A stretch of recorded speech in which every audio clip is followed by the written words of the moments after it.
পড়েছো। জানো তো, আমার স্বামী কাল শহরে গিয়েছিল।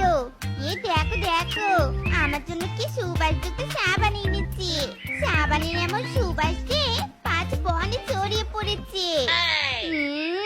সামান্য সাবান পেয়ে এমন ভাবে খুশি হয়েছিস যেন মনে হচ্ছে আকাশের চাঁদাতে পেয়ে গেছিস। এমন সাবান আমার ঘরের আশেপাশে কত পড়ে আছে, ওসব আমি হাত দিয়ে ছুঁয়েও দেখি না, বুঝেছিস?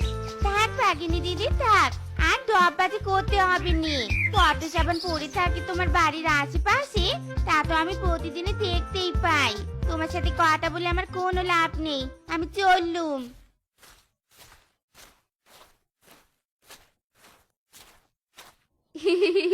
সে পাতার সাবান দেখাতে এসেছিল আমাকে। কেমন আমিও ডব্বাজি কানা মেরে দিলুম, কেমন সুর সুর করে চলে গেল।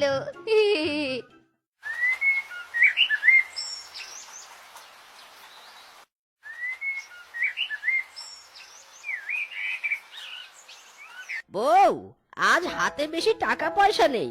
বাজারে গিয়ে দুটো আলু আর পটল ছাড়া কিছুই আনতে পারবো না বউ। আরে যাবারও তাই নিয়ে এসো তো বাপু। তুমি আবার কোনোদিনও ভালো কিছু এনে আমাকে খাইয়েছো? ওই তো পচা আলু আর পচা মূলো চারা। ওই তো সে পাতার স্বামী সহ তাদের বাড়ির আঙিনায় দাঁড়িয়ে আছে। এই তো সুযোগ, ওই সেপাকে শুনিয়ে শুনিয়ে